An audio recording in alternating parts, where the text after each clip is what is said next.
Ready. I've learned to be ready because you never know when somebody's taping you, Right, right? right. So So you brought this idea forward to work on a cover. yeah, We're gonna do. This is the first cover song that we've actually like recorded or done anything like this with, and your choice is a song that I love from years and years ago. Cars, originally by Gary Numan and later popularly covered by Fear Factory. yeah. Well, that's I'm kind of in the same boat where I love that song. It's just a fun song to listen to. It is. Even the original. I mean, I'd never heard or I didn't really remember the original until I heard the Fear Factory version Yeah. a long time ago. And the album that's on, I think, is like Obsolete. I believe it's on Obsolete. Yeah, And there's a couple versions of it yeah. out there as well. I absolutely Fear Factory has. adore that album. So And we're both Fear Factory fans. So yes, totally. Plus, it also presents a different challenge for me, right? So,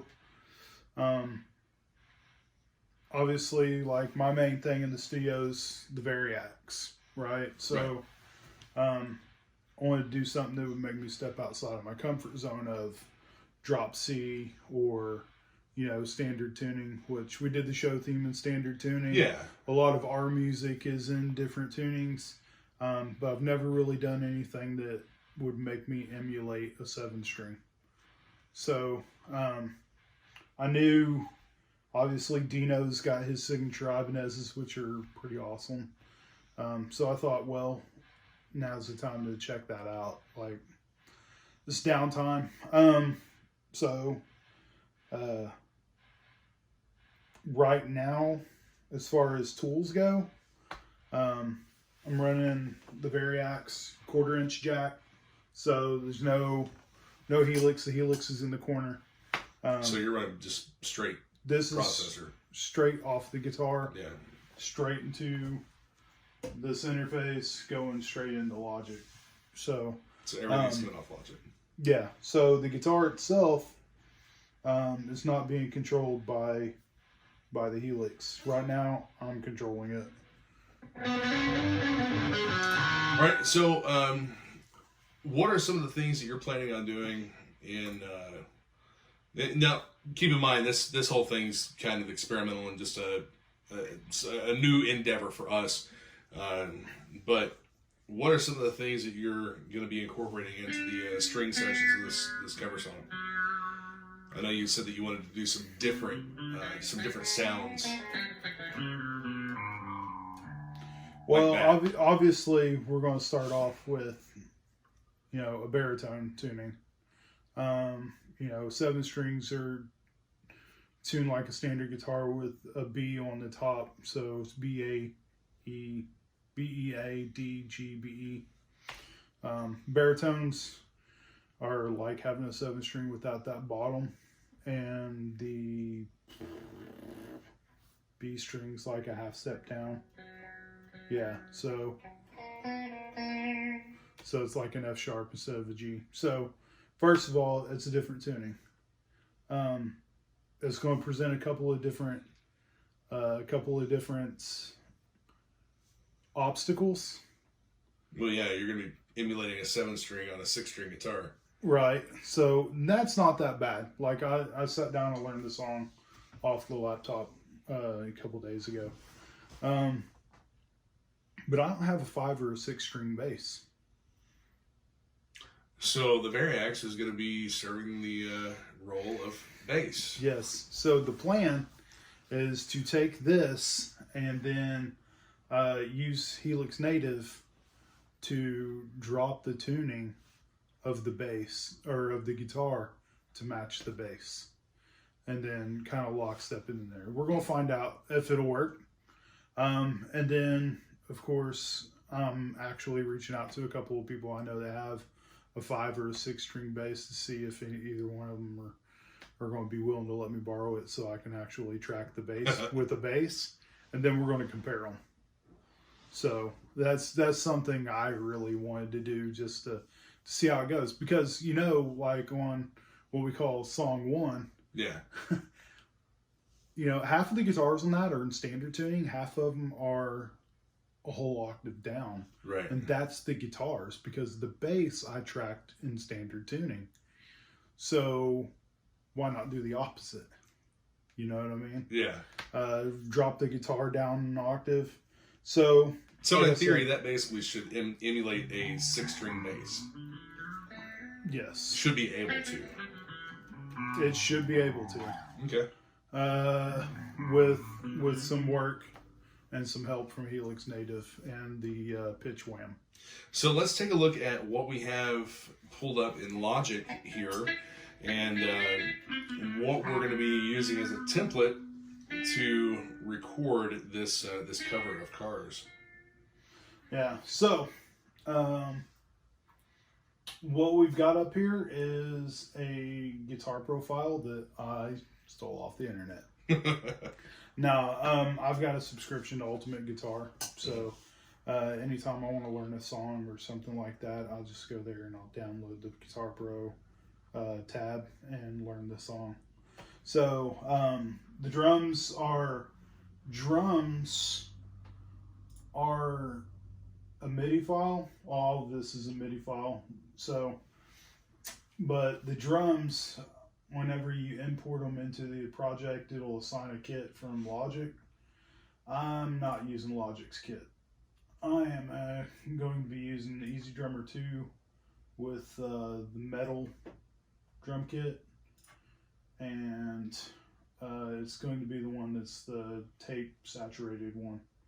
So basically it's emulated to be recorded on analog equipment, but it's, you know, the big double kick.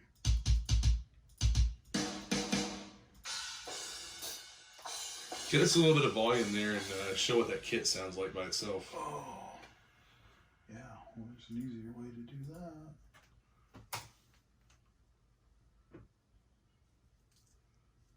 Hopefully I'm at the beginning of the phone. Oh, there's a lot of guitars and synths at the beginning of the song. So, yeah. It's getting ready to start up.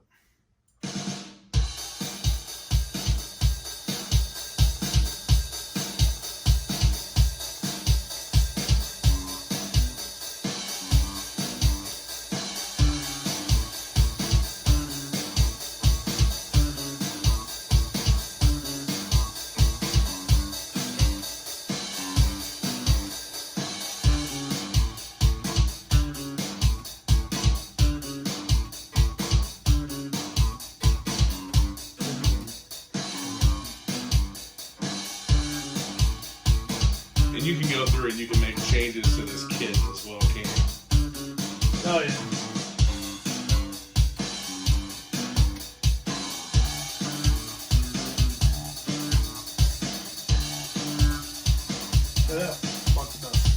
So one of the things that we're going to be doing today is we're going to start tracking guitars to this, right? Yeah, so today's goal is to track the guitars. I haven't decided what I want the synths to be. I was actually thinking about using a sitar. We can definitely try it. I know vocals will be the last thing that we do, and I've got some ideas for some different vocal layering that I want to try out too. Yep. So. And who knows where it will take us, you know. It could be a month-long trip of tracking everything out, changing everything again. And we'll video document every bit of it along the way and yeah. make an entire playlist dedicated to this one cover song. I'm thinking that we can, you know, we'll probably at least have 4 or 5 videos, because we'll also do full tracking videos for everything that you yep. decide to track. And I don't know if you all want to get bored watching me track vocals or not, but I'll at least do a live playthrough of it or something. Yeah. So that is the plan. So right now what we're going to do is pick out a guitar sound. All right. So I'm going to go ahead and cut the video here, and you all get to see what we're planning. At least we've discussed that a little bit, and we will move along with picking some sounds, and we'll come back and start tracking. Yep. So right now, what I've done is I've basically just looped part of the song. And this is, everything's going to be baritone tuning.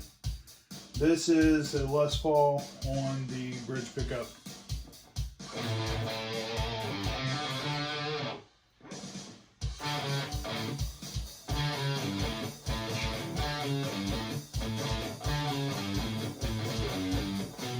So give it a little more volume. I know in some of our streams, like I was blowing everything out of the water. So.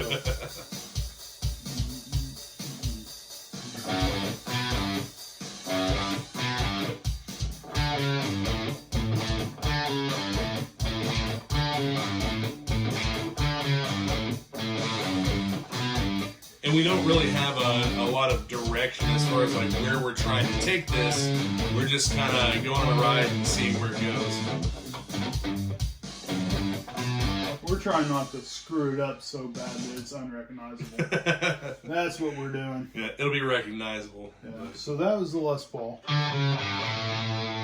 Strat's going to be too thin. The Strat might not sound bad as a layer. Yeah. So basically, in most mixes, they have one guitar as like the main guitar. In order to create that wall of sound, that they do is they have one center guitar, and then they have one that's a little bit lighter on the left and a little bit lighter on the right. And you take out all the bottom end on the ones on the sides. It gives you a stereo width. Mm-hmm. So I'm pretty set on using the Les Paul setting. The Les Paul sounds pretty good. You're wanting that to be the main center guitar. Yeah. And I've just picked the PV Panama preset right now. Obviously, it's a 5150. It's the original 5150 emulation. I turned on the noise gate. At least I thought I did. Boop. There we go. Now it's on.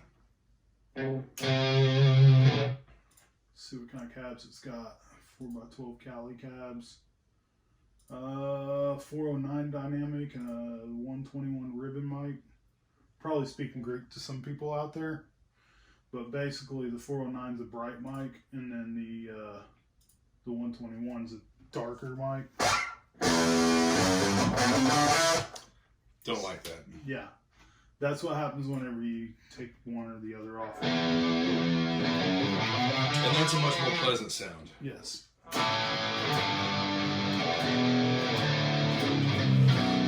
You know what? That's another challenge. A lot of people talk about impulses versus stock cabs and stuff like that. I might try to use stock cabs on all this. Just for giggles. Giggles. Alright. Let's see here.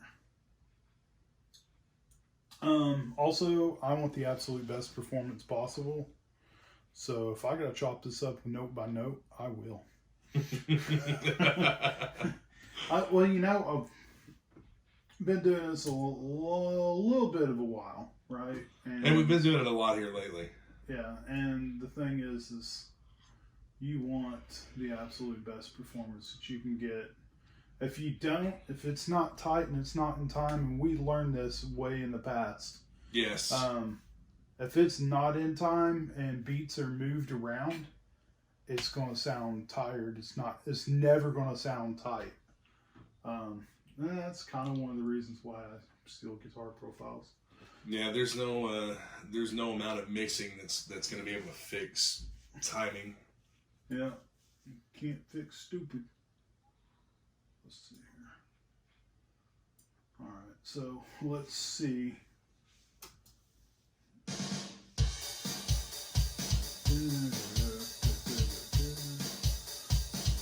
Right now, what I want to do is set my punch ins and my punch outs. So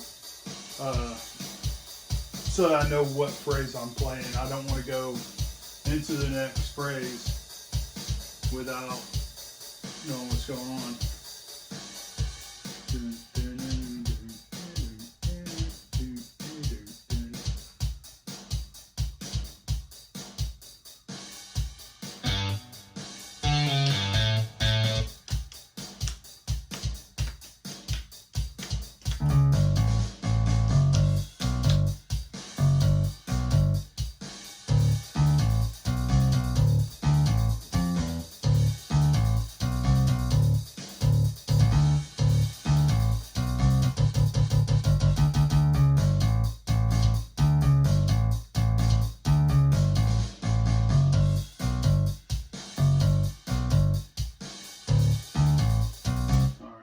So I'm going to stop at beat 34.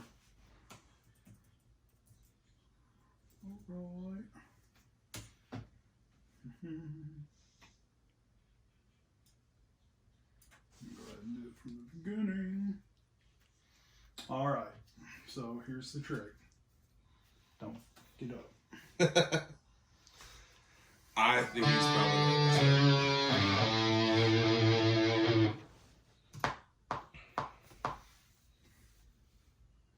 I guarantee you nothing. You know what? Let's leave it. Let's just drop it down some.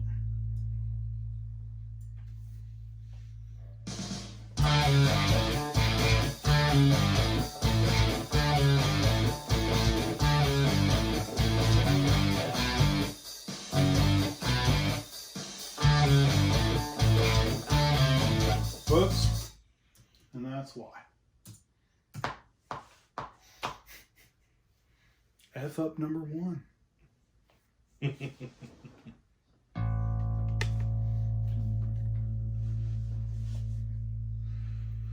It's always nice to have a visual indicator too.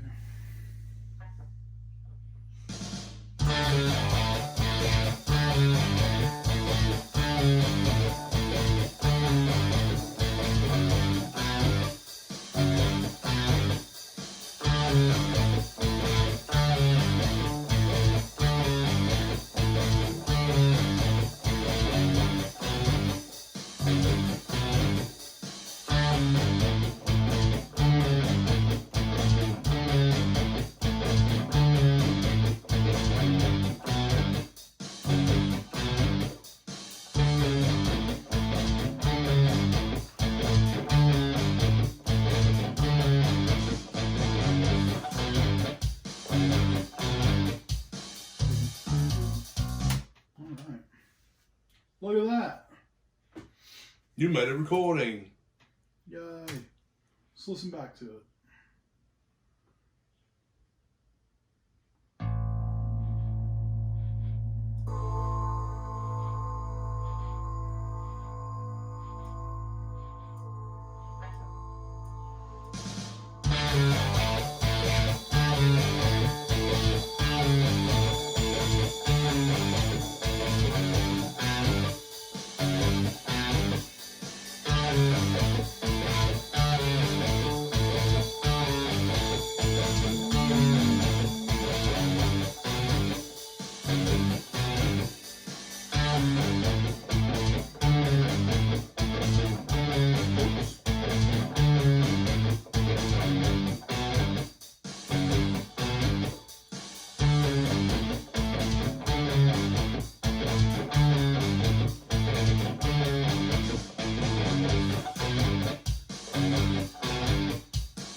It's not bad, but I think that you can do better.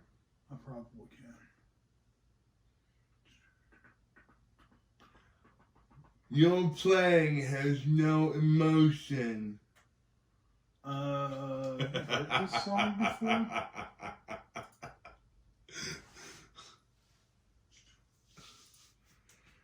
It's like that guy told Mike.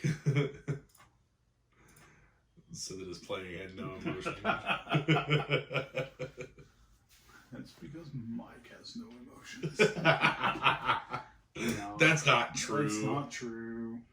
He's not a robot. He is just a stickler for precision. Yes. It is. I learned a lot about precision from Mike.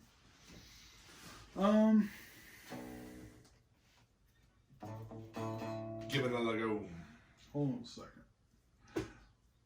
Check this out. Let's do some pre-fader metering. I love this because I don't have to do it with all the music going.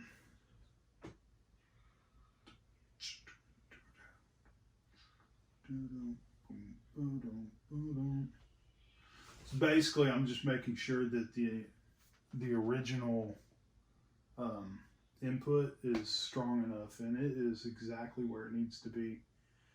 Can't really blow this up right here, but it's at its height, it's hitting negative 12 dB, and that keeps, like, for instance, the bass right here, the input on that needs to come down, because if you don't, you're going to lose headroom in the final mix. So the guitar is just perfect right where I need it to be. I don't have to change anything about it. So I think we're going to stick with the PV for the whole shebang. So are you ready to play it with some emotion now? Okay. And speak up.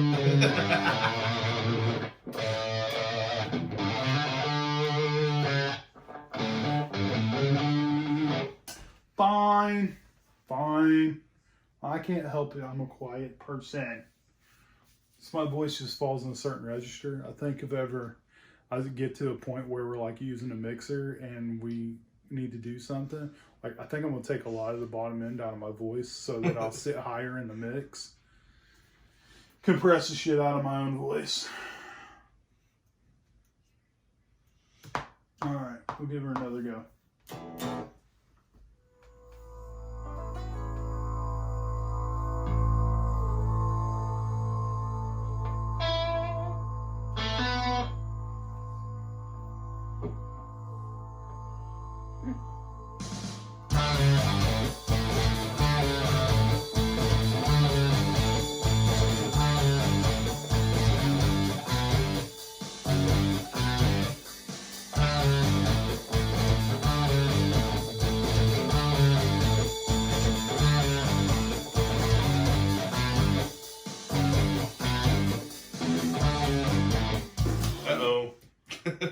Fat fingered it. It was going so well.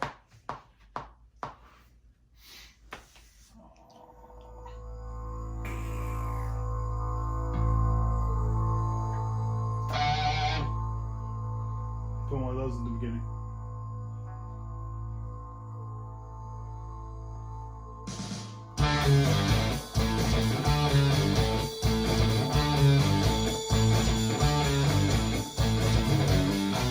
Nope. I'm gonna fuck this up.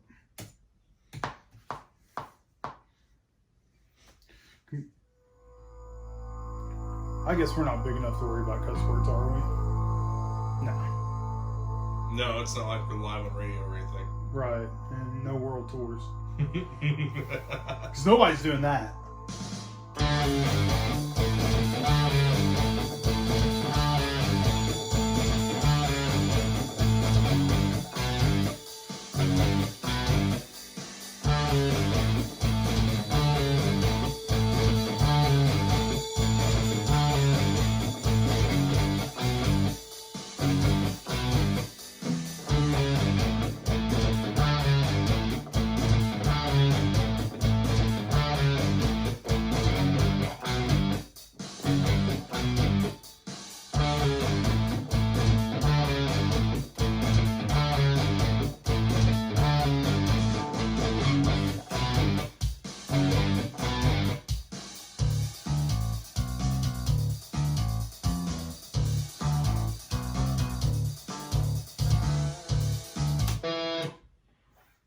Cool. I like that. What do you think, Terry? I heard something in it, but I'm not sure if it was... You heard me hit a string. I can cut that out. Oh, okay.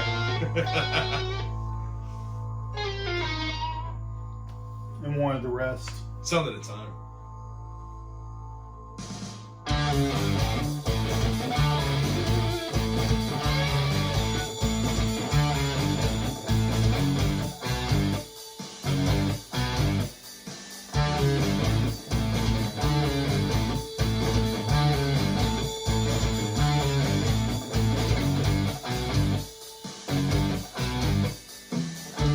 It's right there.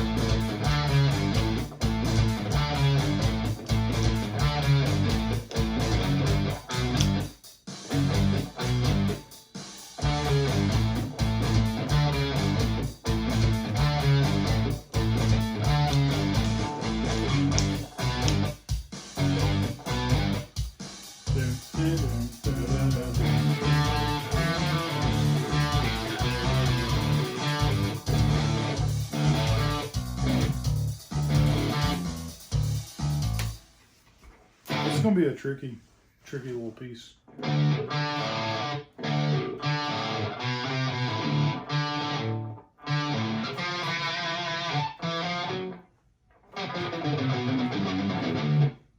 So.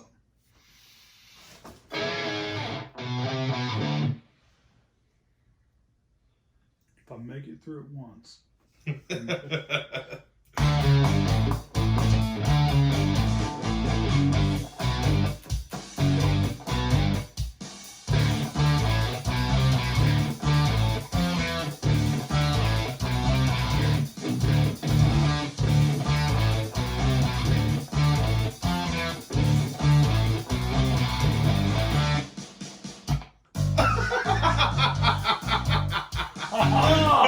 Success!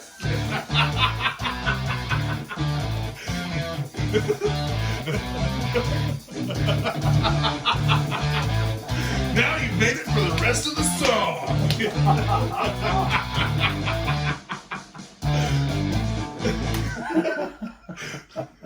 Oh, fuck. Oh, man.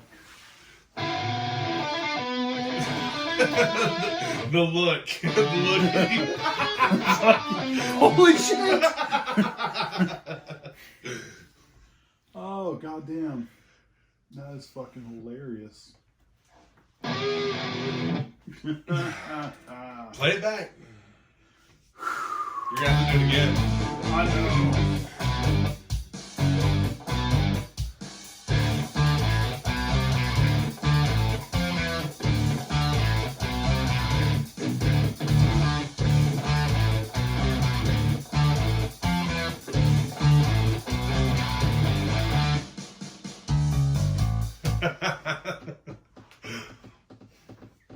Hit the play button.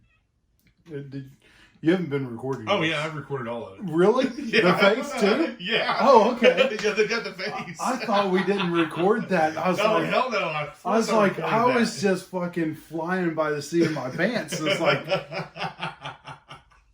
yeah, I was gonna miss something that. Son of a bitch.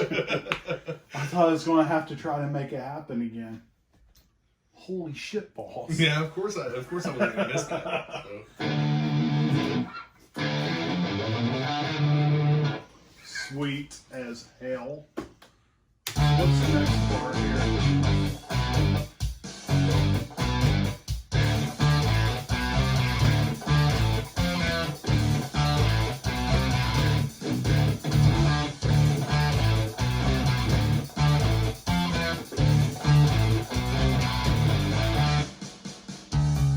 What are you doing right now?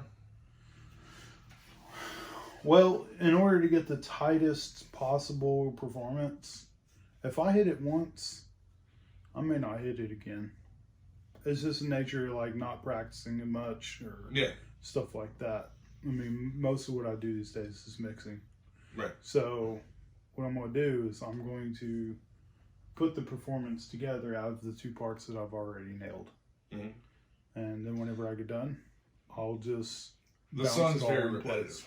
Right.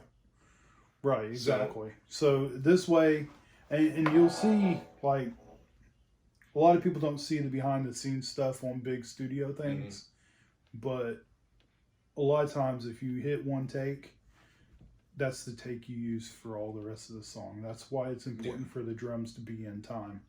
If you have those bands that roll in and they don't use a metronome and you miss one part, you can't do just one part of the song.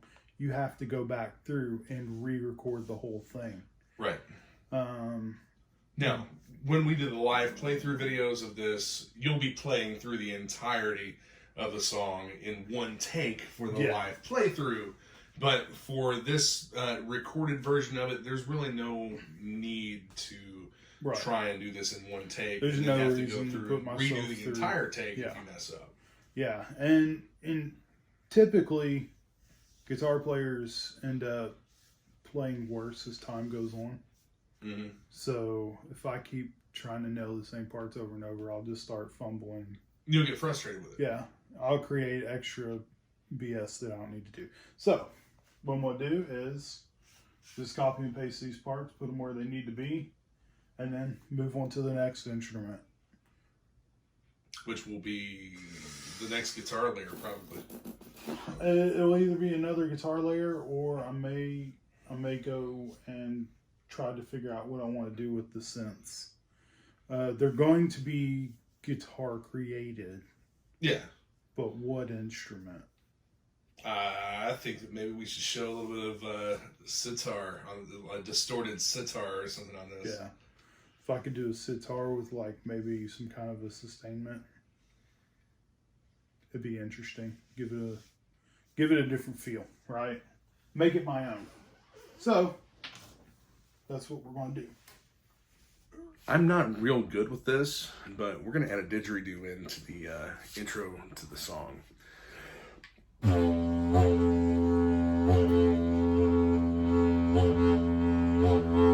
Yeah, that's going to be over the or mixed into the beginning. So yeah, this will be fun. So we have the guitar is done. Yes. The rhythm guitar track is all done, placed in time and everything. Mm-hmm. And it's the entirety of the song. That will conclude this video. Yeah. Thank everybody for joining us in this little adventure. Yeah, so definitely appreciate you guys watching. If you got any questions, put them in the comments. Let us know. Just like, somebody pointed out the directions in one of our other videos. Right. But yeah, so help us on our YouTube journey. We're almost to 100 subscribers. We're at like 94. 95. 95. Moving on up. So check us out on Instagram, where we release pictures, give you the heads up on some of the videos we'll be putting out. I'm sure Terry's documenting putting up the studio. Yes, I am. I'm actually putting together a video showing progress on that. Yeah. So it's pretty exciting. We'll have a new setup and be in a room is specifically for music and some of our other hobbies. It'll be an audio and video recording studio. Yes. For all intents and purposes. Absolutely. So it's going to be exciting, guys. Exciting. So thanks for watching. Be sure to subscribe. Yeah. Later.